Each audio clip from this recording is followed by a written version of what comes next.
Hey guys, I'm Combat Craig, and today I have Leah Buchholz with me today to help us understand why some VA claims might be better to pursue than others. If you're confused about the VA claims process and you don't know where to start, I would recommend going to my boot camp at combatcraig.com, where I teach the process I follow to get to 100% permanent and total.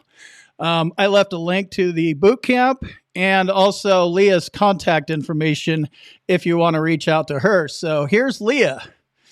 Hello, how's it going? Hey, old friend. For those of you that don't know me, my name is Leah Buckles. I am a physician assistant, U.S. Army veteran, and former CMP examiner. I assist veterans with medical nexus letters on occasion when they request them. And I'm excited to be here today with my buddy Combat Craig to talk about some really interesting stuff. I'm excited as well. All right, so I just thought we would go over a couple of examples that are not so great and then some that are better examples. This isn't to say that these have never been service connected, but this is kind of a path of least resistance. You know, get in, get out, and engage yourself with the VBA for as little time possible. So, what are a couple examples that are not so great? So, I want to, start off by saying this is just my opinion, right? Yep. So I think veterans should claim anything that they feel is related to their service at any time, with the help of their VSO or whoever's assisting them in that process. But in my experience, I see a lot of veterans that seem to think that OSA, obstructive sleep apnea, is somehow related to tinnitus or however you want to say it. Tinnitus. I Yep.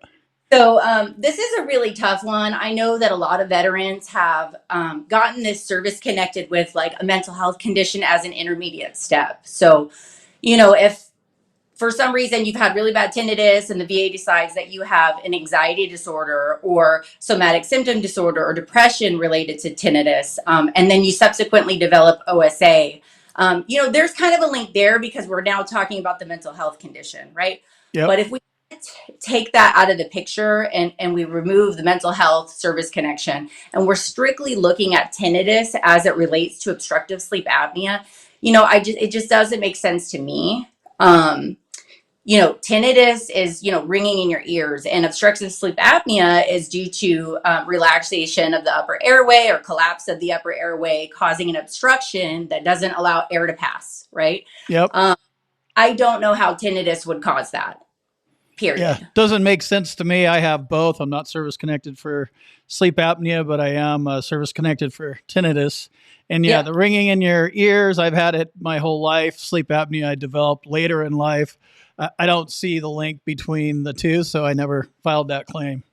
Yeah. And if people have gotten that service connected, more power to you. I'm happy you're getting those benefits that you deserve and all that stuff. But when I'm asked about it, there's just in my medical brain, there are no circumstances that make sense with that picture. It just doesn't make sense, especially in the setting, and we'll get into this, of somebody who's obese or has a BMI that's 30 plus. Yep. It just doesn't make sense. Yeah, and yeah, you said your medical brain. So, and you used to be a CNP examiner, so that's what you're up against. You file a claim, you're going to have a CNP exam. So, if their medical brain's already kind of thinking like this, and the VA rater's kind of thinking like this, just be aware of it. Hmm. For All right, sure. how about another one that is on my mind is obstructive sleep apnea secondary to allergies. So that's another good one. And I think in the future, I'd really like to do like a chat with you just about sleep apnea in general and kind of go over, a lot of stuff about sleep apnea. But with allergies, this is one that we see veterans get service connected. There's an obstruction in the nasal passageway due to nasal polyps, things like that. But where I see this one get kind of like funky is when, again, a service member is, maybe 0% connected for allergies, which essentially means they've got allergies, but there's really no, Symptoms. I mean, they're very minor. There's Right. probably nasal polyps going on that's causing obstruction. Now, that doesn't mean that they're underrated for their allergies, because that's possible, right? Of Yep. course, it's possible that they're just underrated. But you take that and then you throw in again a BMI that's in the obese category. Somebody's got 33% BMI, and that's unrelated to service. Maybe it is related to service for something else, but let's say the person only has a 0% allergies, right? Yep. And they're trying to get obstructive sleep apnea. I mean, I'm going to look at that. And if they have other risk factors that are just like super, super heavier, it just doesn't make sense. Right. Yeah, and the weight gain is one of the biggest risk factors that they like to point to. Right. Now, that's not to say that, it can't be contributing from another service connected disability with like the weight gain as an intermediate step or something. But when we're just looking at that allergies, it is a good case in some settings. But if you throw those other risk factors in, it's a toughie. Yep, It's a toughie. makes sense. Yeah. Here's another one that I get asked questions about as well. What about pes planus, flat feet? If you had flat feet as a pre-existing condition? Yeah, so I get that one a lot, very frequently. So I'll see, and when I review medical records, I'll look at the entrance physical. Usually the veteran will know because they may have already been denied, and that decision letter says you came into service with flat feet, right? Yep. So at 2808, that 2808, that's that entrance physical. If it says asymptomatic flat feet or mild pes planus or something like that, that doesn't mean that it can't be connected, right? Like, especially if you had a lot of foot pain in service that was documented, right? Yep. Documented pain. Then maybe you can say that it was aggravated by your service because you came in with normal feet or with asymptomatic feet, and then they became symptomatic. But if you were never seen for flat feet in service or for foot pain, right, and you have that asymptomatic flat foot coming in, it's a hard one to sell when you're 15 years later saying, well, I wore tight boots or I rub Right. mark. And there's No, no complaints in your active duty in your service treatment records. So right, you're coming out of the blue and it's like, oh yeah, this flat feet thing is because of active duty when it was pre-existing and you don't have anything showing that the active duty service made it worse. for sure. Okay. What about let's talk about hearing loss, but we'll talk about tinnitus as well. And if you leave active duty and your audiogram is normal, what's that like when you're trying to file a claim for hearing loss and or tinnitus? If you come in normal, you leave normal, but now you have hearing loss or tinnitus. So this is what I get asked about a lot as well. So, I'm a PA, I'm not an audiologist, but I will say that I'm a certified occupational hearing conservationist, right? So I have a little bit of extra training and, that realm. I can perform audiograms and do stuff like that. In fact, I used to do them, quite frequently when I was on active duty. So with hearing loss and tinnitus, I'll start with hearing loss. There's two main things that I see with denials for hearing loss that are super prevalent. And I would say 9 times out of 10, this is what I see on the decision letters if they've been denied. One, they had a normal audiogram leaving service. Not everybody gets an audiogram leaving service. So, for those of you that do, if your audiogram was normal and now you have bad hearing years later, that's kind of actually evidence that the service did not cause your hearing loss, because Right. that acoustic noise trauma is typically like on impact. So if your hearing was normal and there's a measured data point that shows normal hearing leaving service, then most likely that hearing loss is post-service. Now, the second thing with hearing loss is that, you may say, oh, I can't hear as well as I used to. I think I have hearing loss. But when they measure the points on the audiogram, they fall into a normal range. And so the VA will say, or the decision letter will say, they don't have compensable hearing loss, meaning, maybe it's a little bit worse, but it's still within the normal range. Does that make Yeah, sense? and this can vary. If this happens to you and you go to a private doctor, private audiologist, Mhm. they may say this, but if it doesn't match up with the VA's rating criteria, then it's still, non-compensable. Yeah, because there's some hearing loss that is considered, maybe it's decreased a little bit, but it's still within what's considered to be normal for the Normal. US population, Yep. right? So like if you have, went into service with could hear 20 decibels at the 4,000 frequency, and I'm not going to get super deep here, but if you could hear 20 decibels at the 4,000 frequency, but now it takes you to get to 25 decibels, right? Yep. You can hear it. That's a worsening, but it's still normal, Yep. right?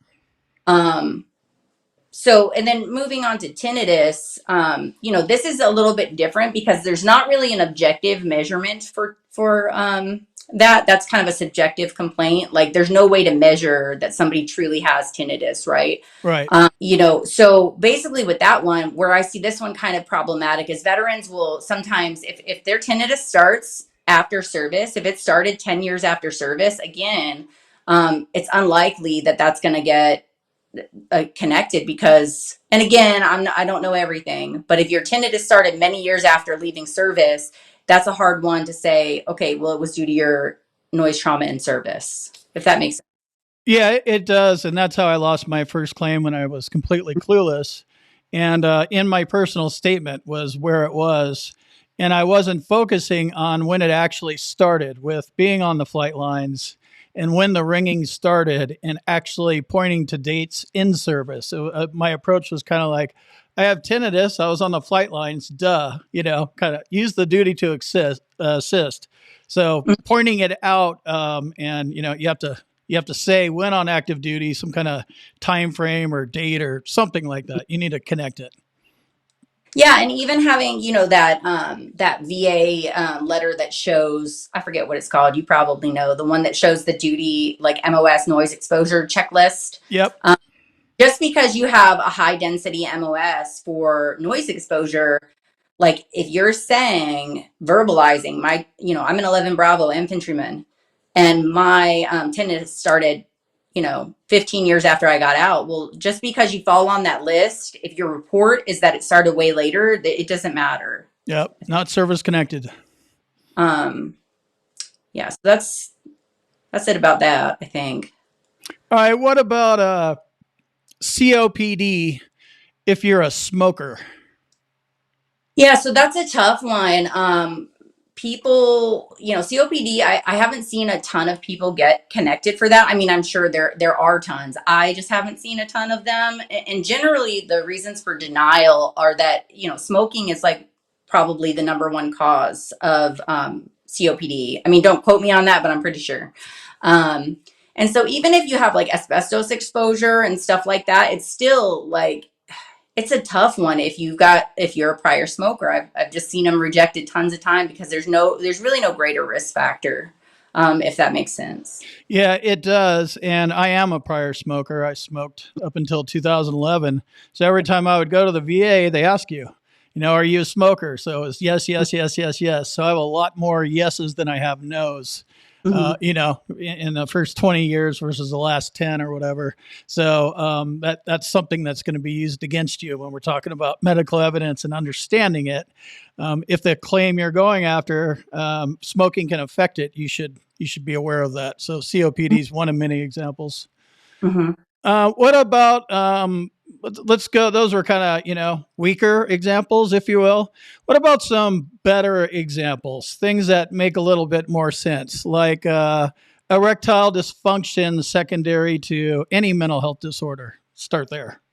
Yeah, so erectile dysfunction is one that there's just a ton of evidence out there that shows and supports a link between mental health conditions and a lot of times some of the medications that people take for mental health conditions, not all of them, um, can cause or make it worse.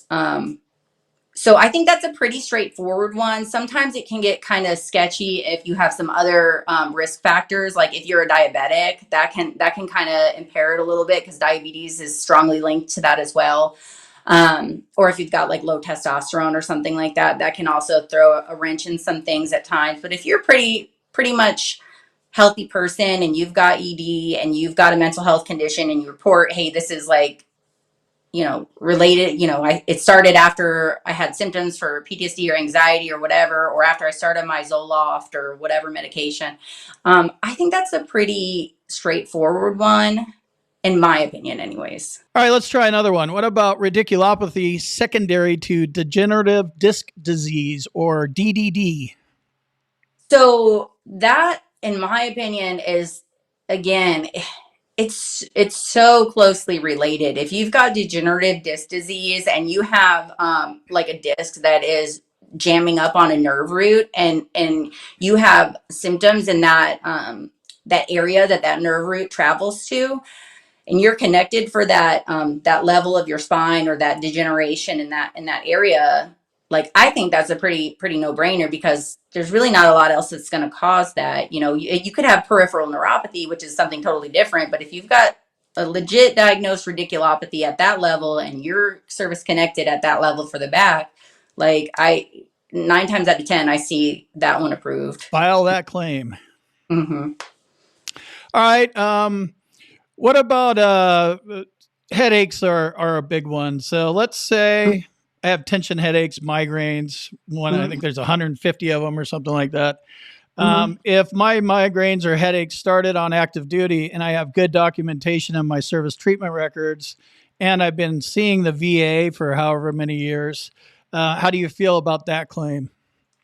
I think any medical condition that you can show, like, started in service and kind of has been chronic, right? I'm not talking about you were seen for headaches one time because you were sick in 1984 and then you developed migraines pretty regularly in 2010.